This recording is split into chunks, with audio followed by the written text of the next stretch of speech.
ಜೊತೆ ನೇರವಾಗಿ ದೂರವಾಣಿ ಸಂಪರ್ಕದಲ್ಲಿ ಬೆಂಗಳೂರಿನಿಂದ ಚೇತನ್ ಮುಂಡಾಡಿ ಅವರು ನೇರವಾಗಿ ಸಂಪರ್ಕದಲ್ಲಿದ್ದಾರೆ. ಸರ್ ನಮಸ್ತೆ. ಸರ್ ನಮಸ್ತೆ. ನಮಸ್ತೆ. ಎಸ್ ಚೇತನ್ ಸರ್, ಈಗಾಗಲೇ ತಮ್ಮ ಕೆಲವೊಂದು ಪ್ರಶ್ನೆಗಳು ಕೂಡ ಸಾಮಾಜಿಕ ಜಾಲತಾಣಗಳಲ್ಲಿ ವೈರಲ್ ಆಗಿತ್ತು. ದೈವಾರಾಧನೆಯ ಕುರಿತಾಗಿ ತಮ್ಮಲ್ಲಿದ್ದಂತ ಕೆಲವೊಂದು ಸಂಶಯವನ್ನ ಕೇಳಿದ್ರಿ.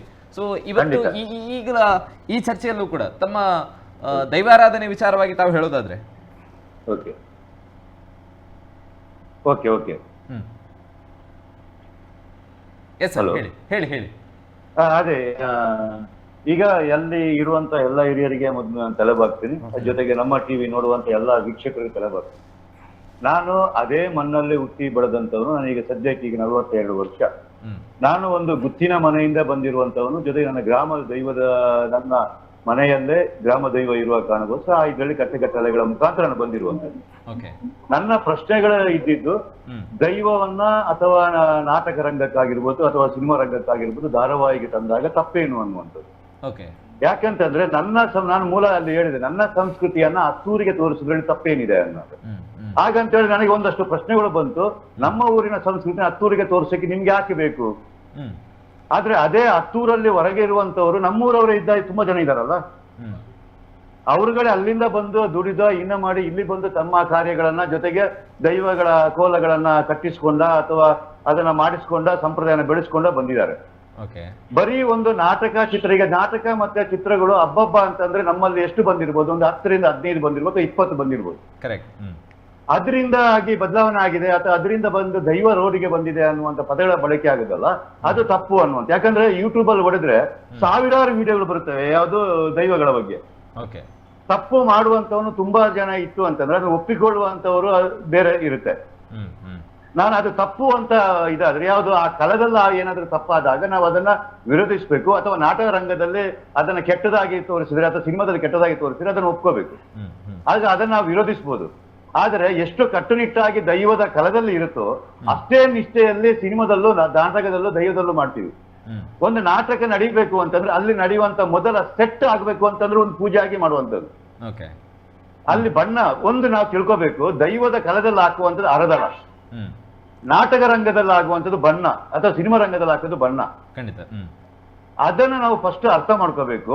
ಅದಕ್ಕೂ ಇದಕ್ಕೂ ಸಂಬಂಧನ ಹೋಲಿಕೆ ಮಾಡುವಂಗಿಲ್ಲ. ಮತ್ತೆ ನಾಟಕ ರೂಪದಲ್ಲಿ ನೋಡ್ಬೇಕು, ಸಿನಿಮಾ ರೂಪದಲ್ಲಿ ನೋಡ್ಬೇಕು. ಸಿನಿಮಾಗಳಲ್ಲಿ ದೈವಾರಾಧನೆ ಯಾವುದೇ ನಿಂದನೆ ಆಗಿಲ್ಲ ತಮ್ಮ ಪ್ರಕಾರ? ಖಂಡಿತ ಆಗಿಲ್ಲ ಅಂತ. ಬಟ್ ದೈವಾರಾಧಕರ ಸಂಘಟನೆಯಿಂದ ಹೋರಾಟಗಳು ನಡೀತಾ ಇದೆ. ಕಾಲ್ತಾರ ಸಿನಿಮಾ ಮಾಡ್ತೀರಾ ಅಥವಾ ಕೆಲವೊಂದು ನಾಟಕಗಳನ್ನ ಮಾಡ್ತೀರಾ ಶಿವದೂತಗಳಿಗ? ಸೊ ಇದ್ರಲ್ಲೆಲ್ಲ ಕೂಡ ದೈವದ ನಿಂದನೆ ಆಗ್ತಾ ಇದೆ ಅಂತ ಹೇಳಿ. ಹೇಗೆ ಒಂದು ನಾಟಕ ಅನ್ನುವಂಥದ್ದು ಅಥವಾ ಒಂದು ಸಿನಿಮಾ ಅನ್ನುವಂಥದ್ದು, ಈಗ ಉದಾಹರಣೆ ನಾಟಕ ರಂಗದಲ್ಲಿ ಗೊಂದಲ ಆಗ್ತಾ ಇರುವಂತದ್ದು ಕೋಡಿಯಲ್ ಬೈಲೂರು ನಾಟಕದಲ್ಲಿ LED ಯೂಸ್ ಮಾಡಿದ್ರು ಅಂತ. ನಾಟಕ ಅನ್ನುವಂಥದ್ದು ವೈಭವೀಕರಣ. ವೈಭವೀಕರಣದಲ್ಲಿ ನಾವು LED ನಾದ್ರೂ ಹಾಕ್ಬೋದು ಅಥವಾ HD ಇದು HM ಲೈಟ್ ಬೇಕಾದ್ರೂ ಹಾಕ್ಬೋದು. ಅದ್ರಲ್ಲಿ ಭಯನ, ದೈವದ ಬಗ್ಗೆ ಕಾರ್ಣಿಕನ ತೋರಿಸ್ತೀವಿ, ದೈವದ ಬಗ್ಗೆ ಭಯನ ಹುಟ್ಟಿಸ್ತೀವಿ. ಎಲ್ಲೂ ಅದರಿಂದ ತಪ್ಪಾಗಿದೆ ಅನ್ನುವಂಥದ್ದಲ್ಲ.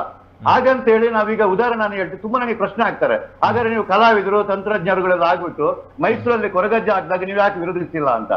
ನಾನು ಅದನ್ನ ಪ್ರಶ್ನೆ ಕೇಳಕ್ಕೆ ಅದೇ ದೈವಕೋಲ ಕಟ್ಟಿದಂತ ವ್ಯಕ್ತಿ ಹತ್ರ ಕೇಳಿದಾಗ ಅವ್ರು ನನಗೆ ಒಂದು ಪ್ರಶ್ನೆ ಕೇಳಿದ್ರು, ನನ್ನ ಹೊಟ್ಟೆಪಾಡು ನನಗೆ ಜೀವನಕ್ಕೆ ನೀವು ದುಡ್ಡು ಕೊಡ್ತೀರಾ ಅಂತ. ಇದಕ್ಕೆ ಉತ್ತರ ಯಾರ ಹತ್ರ ಇದೆ?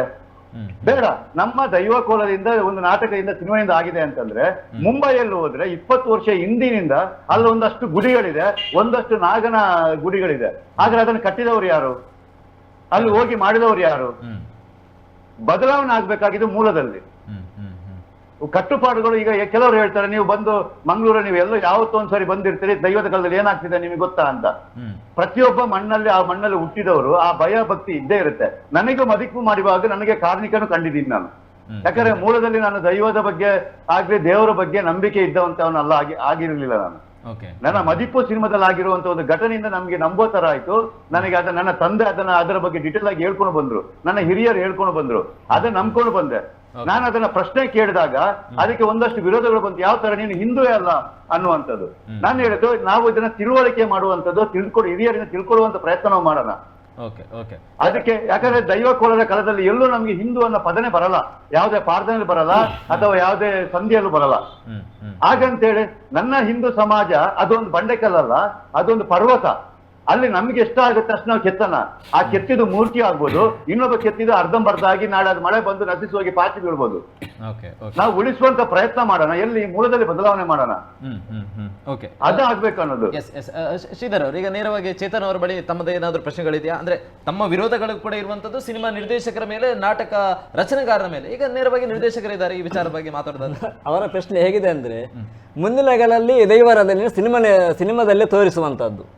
ಸಿನಿಮಾ ಮಾಡೋಣ, ನಾಟಕ ಮಾಡೋಣ, ಒಂದ್ ಕಡೆ ಅವರಿಗೆ ಸಂಪಾದನೆ ಆಗ್ತದೆ, ಬೇಕಷ್ಟು ಕೈ ತುಂಬ ಸಂಬಳ ಆಗ್ತದೆ, ಆ ರೀತಿ ಆ ನಾಟಕದಲ್ಲಿ ಮಾಡುವಂತ ಕೊಡಿಯಾಡಿ ಬೇಡಲ್ಲ. ಚೇತನ್ ಅವರೇ ನಿಮ್ದು ಮಾತನ್ನ ನಾವು ಕಿವಿಗಟ್ಟು ಕೇಳಿದ್ದೇವೆ. ಇವಾಗ ನಿಮ್ಮ ಪ್ರಕಾರ ಅಂದ್ರೆ ಅವರು ದೈವಾರಾಧನೆಯನ್ನ ಬಳಸಿ ಹಣ ಮಾಡ್ತಾ ಇದ್ದಾರೆ ಅಂತ? ಖಂಡಿತವಾಗ್ಲು ನೋಡಿ ನೋಡಿ ನೋಡಿ ಚೇತನ್ ಸರ್ ಒಂದ್ ನಿಮಿಷ. ಚೇತನ್ ಸರ್, ನಿಮ್ಗೆ ಕೊನೆ ಬಾರ ನಾನು 20-30 ಕಾಲ್ ಮಾಡಿದ್ದೇನೆ ಚೇತನ್ ಸರ್ ಅವರೇ, ನೀವು ಕಾಲ್ ರಿಸೀವ್ ಮಾಡಲಿಲ್ಲ. ಸೊ ಇಲ್ಲಿ ಸಿಕ್ಕಿದ್ದೀರಾ, ತುಂಬಾ ಒಳ್ಳೇದಾಯ್ತು. ನೋಡಿ, ಈಗ ಒಂದು ದೈವಾರಾಧನೆಯನ್ನ ನಾವು ಜಗತ್ತಿಗೆ ತೋರಿಸ್ತೇವೆ ಅಂತ ನೀವು ಹೇಳ್ತಿರುವಂತ ಮಾತು, ಇಡೀ ಜಗತ್ತಿಗೆ. ದೈವಾರಾಧನೆ ಅನ್ನುವುದು ನಮ್ಮ ತುಳುನಾಡಿಗೆ ಮಾತ್ರ ಸೀಮಿತ ಅಲ್ವಾ? ದೈವಾರಾಧನೆ ನಾವು ಇಂದಿನಿಂದ ಮೂಲತಃವಾಗಿ ನಾವು ತುಳುನಾಡಿನಲ್ಲಿ ಮಾತ್ರ ಮಾಡುವಂತದ್ದು. ನಮಗೆ ಅಮೆರಿಕಕ್ಕೆ ಗೊತ್ತಾಗಿ ಏನು ಪ್ರಯೋಜನ, ಇಂಗ್ಲೆಂಡ್ಗೆ ಗೊತ್ತಾಗಿ ಏನು ನೋಡಿ ಸರ್ ಒಂದ್ ನಿಮಿಷ ಚೇತನ್ ಸರ್ ಒಂದ್ ನಿಮಿಷ. ನಿಮ್ಮ ಮಾತುಗಳನ್ನ ನಾವು ಸುಮ್ಮನೆ ನಿಂತ್ಕೊಂಡು ಕೇಳಿದ್ದೇವೆ ಅಲ್ವಾ? ನೋಡಿ ಸರ್ ಪ್ರಕೃತವಾಗಲ್ಲ. ನೋಡಿ ಸರ್, ನಮ್ಗೆ ಹೊರ ದೇಶಕ್ಕೆ ತಿಳಿಸಿ ಏನಾಗ್ಬೇಕು. ಹಾಗಾದ್ರೆ ಒಂದು ನೀವು ಕೆಲಸ ಮಾಡಿ ಸರ್, ನಿಮ್ಗೆ ಒಂದು ಚಾಲೆಂಜ್ ಕೊಡ್ತೀನಿ ಸರ್ ಚೇತನ್ ಸರ್ ಅವರೇ. ನೀವು ಎಲ್ಲಿ ಬೇಕಾದ್ರೂ ಸಿನಿಮಾ ಮಾಡಿ, ಎಲ್ಲಿ ಬೇಕಾದ್ರೂ ಹೊರ ದೇಶಕ್ಕೆ ಅವರಿಗೆ ತಿಳಿಸಿ. ಆ ಹೊರ ದೇಶದಲ್ಲಿ ನೀವು ದೈವಾರಾಧನೆ ನಂಬುವಂತ ಕೆಲಸ ಮಾಡ್ತೀರಾ? ಮನೆ ಮಂಚವಲ್ಲಿ ಅವರು ದೈವಾರಾಧನೆ ನಂಬಬೇಕು. ತುಳುನಾಡಿನ ನೋಡಿ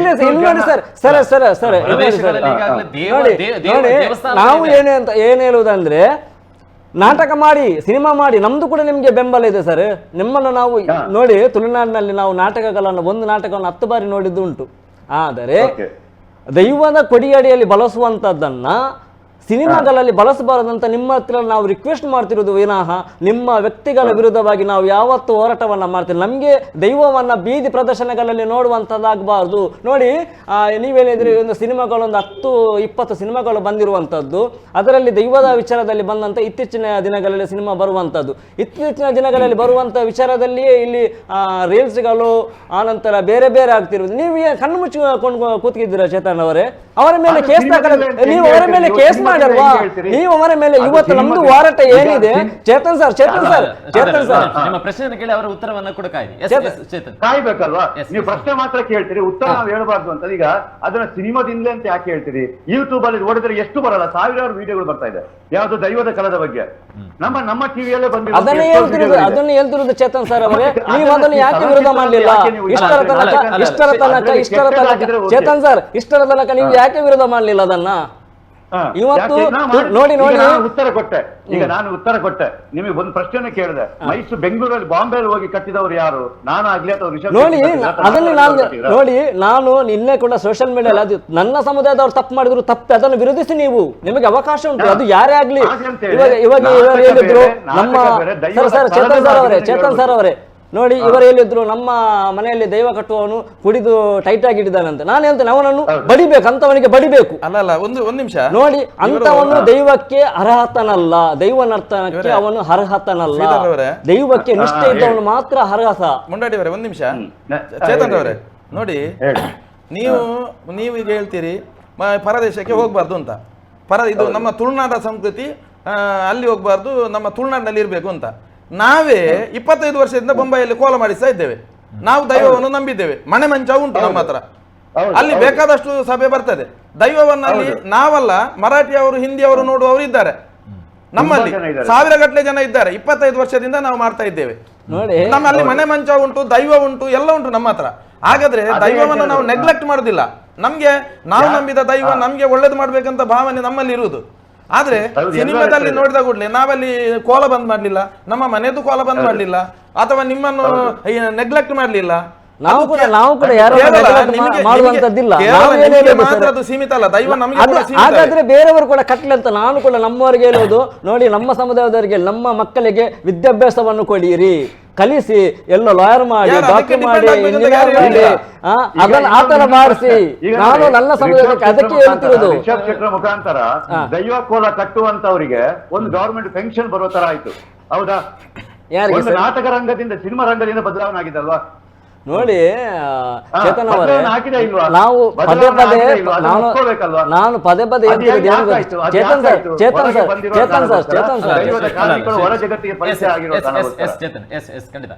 ಶ್ರೀಧರ್ ಅವರು ಹೇಳ್ತಾ ಇರುವಂತದ್ದು, ಈ ಹಿಂದೆ ದೈವಾರಾಧನೆಯನ್ನು ಗುರುತಿಸ್ತಾ ಇರಲಿಲ್ಲ, ಬಟ್ ಸರ್ಕಾರದಿಂದಲೂ ಕೂಡ ಮಾನ್ಯತೆ ಸಿಗುವಂತ ಒಂದು ಮಟ್ಟಕ್ಕೆ ಒಂದು ಸಿನಿಮಾದಿಂದ ಬಂದಿದೆ. ಆದ್ರೆ ತಮ್ಮ ದೂರುಗಳಿರುವಂತದ್ದು ಸಿನಿಮಾದಿಂದಲೇ ದೈವಾರಾಧನೆ ನಿಂದನೆ ಆಗ್ತಾ ಇದೆ ಅಂತ. ಆದ್ರೆ ಪ್ರಸ್ತುತ ಬಂದಿರುವಂತ ಕಾಂತಾರ ಚಿತ್ರದಲ್ಲಿ ಏನ್ ನಿಂದನೆ ಆಗಿದೆ? ರೀಲ್ಸ್ ಬೇರೆ ಬಂದಿಲ್ಲ ಅಲ್ಲ. ಇವಾಗ ಕಾಂತಾರ ಬಂದ ಮೇಲೆ ಇಲ್ಲಿ ಬೇಕಾದಷ್ಟು ಜನ ಇವಾಗ ಬೇರೆ ಬೇರೆ ಕಡೆ ಕೋಲ್ ಆಗುವಾಗ ಎಷ್ಟೋ ಜನ ಎಲ್ಲೆಲ್ಲಿಂದ ಬರ್ತಾರೆ ನೋಡ್ಲಿಕ್ಕೆ. ಈಗ ಒಂದು ದೈವಾರಾಧನೆ ಕ್ರಮ ಉಂಟು ದಕ್ಷಿಣ ಕನ್ನಡದಲ್ಲಿ ಅಂತ, ಎಲ್ಲೆಲ್ಲಿಂದ ಪರವೂರಿಂದ ಬರ್ತಾರೆ, ಅದು ಅಮೆರಿಕದಿಂದ ಬರ್ತಾರೆ. ಇದು ಎಂತ ಹೇಳಿದ್ರೆ ಅದರದ್ದು, ನಾನೇ ನನ್ನ ಮನೆಗೆ ಸಿನಿಮಾ ರಂಗದ ತುಂಬಾ ಜನರನ್ನ ಕರ್ಕೊಂಡು ಬಂದಿನಿ. ಯಾಕೆ ಅಂತಂದ್ರೆ ಅವ್ರ ನಂತರ ಪ್ರತಿ ಸರಿ ಕೇಳ್ತಿದ್ರು ಕಾಂತಾರ ಆದ ನಂತರ ಕೇಳ್ಬೇಕು, ಯಾಕಂದ್ರೆ ನನ್ನ ಮನೆಯಲ್ಲಿ ಇರೋದು ಕಲ್ಲುಟ್ಟಿ, ಅದನ್ನ ಕೇಳ್ಕೊಂಡು ಬಂದಾದ ನಂತರ ಎಷ್ಟೋ ಜನ ಹರಕೆ ಹೊತ್ಕೊಂಡು ಬಂದಿದ್ದಿದೆ. ಅಲ್ಲ ಅಲ್ಲಿ ಏನು ಹೇಳಿದ್ರೆ ಆಯ್ತು. ಚೇತನ್ ಸರ್ ಅವರೇ, ಕಾಂತಾರ ಸಿನಿಮಾ ಬಂದು ಎಷ್ಟು ಸಮಯ ಆಯ್ತು ಚೇತನ್ ಸರ್ ಅವರೇ? 1 ವರ್ಷ ಆಯ್ತು. 1 ವರ್ಷ ಆಯ್ತು. ಅಂದರೆ 1 ವರ್ಷದಲ್ಲಿ ಮಾತ್ರ ಇಡೀ ಜಗತ್ತಿಗೆ ಗೊತ್ತಾಗಿದ್ದು ದೈವಾರಾಧನೆ, ದೈವಗಳು ಇದೆ. ಅದಕ್ಕಿಂತ ಮುಂಚೆ ಯಾರಿಗೆ ಗೊತ್ತಿರ್ಲಿಲ್ಲ ಅಲ್ವಾ? ನಿಮ್ಮ ಪ್ರಶ್ನೆ.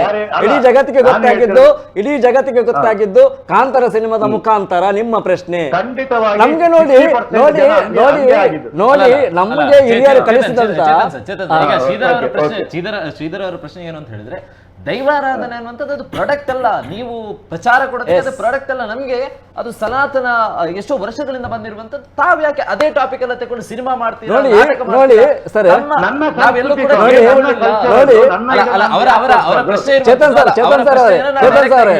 ನೋಡಿ ನಮ್ಮ ತುಳು ಭಾಷೆ ಅಧಿಕೃತವಾಗಿ ಉಳಿಬೇಕಂತ 50-60 ವರ್ಷಗಳಿಂದ ಹೋರಾಟಾಗ್ತಾ ಇದೆ ಅಲ್ವಾ? ಅದರ ಬಗ್ಗೆ ನೀವೊಂದು ನಮ್ಮ ತುಳು ಭಾಷೆಗೆ ಇದು ಮಹತ್ವ ಸಿಗ್ಬೇಕಂತ ಯಾಕೆ ಒಂದು ತುಳು ಭಾಷೆಯ ಸಿನಿಮಾ ಮಾಡ್ಲಿಲ್ಲ ನೀವು?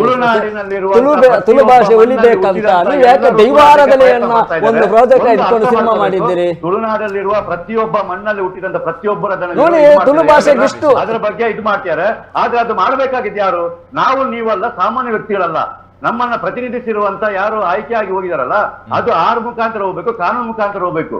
ಪ್ರತಿಯೊಬ್ಬರು ಯಾರು ಮಾಡಿಲ್ಲ ಹೇಳಿ. ಅದೇ ಅದರ ಬಗ್ಗೆ ಯಾರು ಧ್ವನಿ ಎತ್ತಿಲ್ಲ ಒಂದು ಭಾಗದಲ್ಲಿ. ಅದೇ ಆದ್ರೆ ಇಷ್ಟು ನೋಡಿ ನೋಡಿ ನೋಡಿ ನಾನೊಂದು ಇಲ್ಲಿ ಸ್ಪಷ್ಟವಾಗಿ ಹೇಳ್ತೇನೆ, ಕಾಂತಾರ ಸಿನಿಮಾ ಬಂದ ನಂತರ sir, Chetan sir, Kantara cinema ಬಂದ ನಂತರ ನಿನ್ನೆ ಒಂದು ಬಂತು ಬೆಂಗಳೂರಿನಲ್ಲಿ, ಯಾವುದೋ ಒಂದು ಫ್ಯಾಷನ್ ಶೋ ನಲ್ಲಿ ಪಂಜುರ್ಲಿಯನ್ನ ಇಟ್ಕೊಂಡು ಫ್ಯಾಷನ್ ಶೋ ಮಾಡುವಂತದ್ದು. ಸರ್, ನೀವು ಯಾಕೆ ಅದರ ಬಗ್ಗೆ ಧ್ವನಿ ಎತ್ತ ಇಲ್ಲ? ಸರ್, ನೀವು ಯಾಕೆ ಅದರ ಬಗ್ಗೆ ಧ್ವನಿ ಎತ್ತಿಲ್ಲ ಚೇತನ್ ಸರ್ ಅವರೇ? ನಿಮ್ಗೆ ಸವಾಲಾಗಿ ನಾನು ಕೊಡ್ತಿರುವುದು ಅದಕ್ಕೇನೆ. ನೋಡಿ, ನಿಮ್ಗೆ ನಾವು ಬೆಂಬಲ ಕೊಡ್ತೇವೆ, ನಿಮ್ಮ ಪರವಾಗಿ ನಾವು ನಿಲ್ತೇವೆ, ನಿಮ್ಮ ಪರವಾಗಿ ನಾವು ನೋಡಿ. ನೀವು ನಿಮ್ಮ ಪರವಾಗಿ ನಾವು ಇದ್ದೀವಿ. ಚೇತನ್ ಸರ್ ಅವರೇ, ತುಳುನಾಡಿನ ವೈಭವ ಅಂತ ಆಯ್ತು, ಅಲ್ಲಿ ಕೊರಗಜ್ಜೆ ಅಂತ ಯಕ್ಷಗಾನ ಆಡಿದ್ರು. ಆಡಿದವರು ಯಾರು? ಅದರ ಬಗ್ಗೆ ನೀವು ವಿರೋಧಿಸಿ. ನಾನು ಅದನ್ನೇ ಹೇಳ್ತಿರೋದು. ಅದರ ಬಗ್ಗೆ ನೋಡಿ, ನಾನು ಆ ಸಮುದಾಯದಲ್ಲಿ ಹುಟ್ಟಿರಬಹುದು, ಆದ್ರೆ ನಾನು ಅದ ಕಸುಬನ್ನ ಮಾಡ್ತಿಲ್ಲ ಇಷ್ಟರ ತನಕ. ನೋಡಿ, ಅದನ್ನು ನಾನು ಮಾಡುವುದಿಲ್ಲ. ಯಾಕಂದ್ರೆ ನೋಡಿ, ನನಗೆ ಸಮಾಜದಲ್ಲಿ ನನ್ನ ಸಮಾಜದಲ್ಲಿ ನನಗೆ ಬೇರೆ ರೀತಿಯಲ್ಲಿ ಬದುಕುವಂತದ್ದು. ಇದನ್ನು ಏನ್ ಮಾಡಬೇಕು ಅಂತಂದ್ರೆ, ಒಂದು ವರ್ಗ ಆಗ್ಲಿ ಅಥವಾ ಒಂದು ಪಂಗಡ ಆಗ್ಲಿ ಅದನ್ನ ಮಾಡೋದಲ್ಲ. ನೋಡಿ, ಇವರು ಸಾರ್ ಹೇಳಿದ್ರು ದೈವಾರಾಧನೆ ಕೇವಲ ನಲಿಕೆ ಬರುವ ಸಮುದಾಯಕ್ಕೆ ಸೀಮಿತ ಅಲ್ಲ, ಇಡೀ ವರ್ಗಕ್ಕೆ ಅಂತ. ನಾನು ನಮ್ಮ ಸಮುದಾಯಕ್ಕೆ ಸೇರಬೇಕಂತ ಹೇಳಿಲ್ಲ. ನಾನು ಹೇಳ್ತಿರೋದು ನೇಮ ಕಟ್ಟುವಂತದ್ದು ಕೊಟ್ಟಿದ್ದು ಪರವ ಪಂಗಡ ಸಮುದಾಯಕ್ಕೆ ಮಾತ್ರ. ಓಕೆನಾ? ಆ 3 ಸಮುದಾಯ ಬಿಟ್ಟು ಬೇರೆಯವರು ಕಟ್ಟಿದ್ರೆ ಅದಕ್ಕೆ ಇದಕ್ಕೆ ಏನು ವ್ಯತ್ಯಾಸ ಇರುತ್ತೆ ಸರ್? ನಾನು ಅದು ಕೊಡಿಯದಲ್ಲಿ ಕೂಡ ಹೋಗ್ಬಹುದು, ಕಟ್ಲಿ. ನಾನು ಅದಕ್ಕೆ ವಿರೋಧ ಮಾಡಲ್ಲ. ದೈವಾರಾಧನೆಗೆ ಜನ ಬೇಕು, ಕಟ್ಲಿ. ನಾನು ಅದಕ್ಕೆ ನಿರ್ಮಾಣ ಮಾಡ್ತೇನೆ. ಎಲ್ಲಿ ತನಕ ವಾದ ಮಾಡ್ತಾರೆ ಈಗ ನಮಗೆ ಏನೇನು ಮಾಡ್ಯಾರ ಅಂತ. ಆದ್ರೆ ಮೊನ್ನೆ ಪ್ರಶ್ನೆ ಬಂತು, ಏನಂತ ಬಂತು? ನಾವು ಕಟ್ಟಿದರೆ ಮಾತ್ರ ನೀವು ಕೋಲ ಕಟ್ಟಿಸುದಲ್ವಾ ಅಂತ. ಅಂದ್ರೆ ಇದಕ್ಕೆ ನಾನು ವಾದ ಮಾಡಿದ್ರೆ ಇದು ಎಲ್ಲೋಗಿ ನಿಲ್ಬಹುದು? ಪ್ರಶ್ನೆ ಕೇಳ್ಬೇಕಾದ್ರೆ 10 ಸರಿ ಆಲೋಚನೆ ಮಾಡ್ಬೇಕು. ನನಗೆ ನನ್ನೂರಿನವರ ಪ್ರಶ್ನೆ ಹಾಕಿದ್ದು, ನಾವು ಕಟ್ಟಿದ್ರೆ ಮಾತ್ರ ಅಲ್ವಾ ನೀವು ಕೋಲ ಅಂತ. ಆದ್ರೆ ನಾನು ಅದರ ಹೇಳ್ಬೋದು, ನಾನು ಕಟ್ಟಿಸಿದ್ರೆ ಮಾತ್ರ ನೀವು ಕೋಲ ಕಟ್ಟದಲ್ವಾ ಅಂತ. ಇದು ಚರ್ಚೆ ಅಲ್ಲ, ಇದು ಚರ್ಚೆ ಆಗ್ಬಾರ್ದು, ಇದು ಬೇರೆ ಎಲ್ಲೋ ದಾರಿಗೆ ಹೋಗ್ಬಿಡುತ್ತೆ. ಇಲ್ಲಿ ಆಗ್ಬೇಕಾಗಿದೆ ಏನು ಮೂಲ ಬದಲಾವಣೆಗಳು. Yes proceed sir. ಕೊನೆಯದಾಗಿ ಒಂದು ಹೇಳಿಬಿಡಿ. Okay yes thank you sir. Chetan ಅವರ ವಾದಗಳು ಕೂಡ ಅಂದ್ರೆ ಸಿನಿಮಾದಲ್ಲಿ ಬರಬಾರದು ಅನ್ನುವಂಥ ವಿಚಾರವಾಗಿ ಗಮನಿಸೋದಾದ್ರೆ ಹಲವು ಪ್ರಶ್ನೆಗಳು ಕೂಡ ಅವರ ಕಡೆಯಿಂದ ಕೂಡ ಈ ಕಡೆಯಿಂದ ಶ್ರೀಧರ್ ಅವರು ಕೂಡ ಅವರ ವಿಚಾರವನ್ನ ಕೂಡ ಹೇಳಿದ್ರು. ನಮ್ಮ ಟಿವಿ ಕರಾವಳಿ ಕರ್ನಾಟಕದ ನಾಡಿ ಮಿಡಿತ.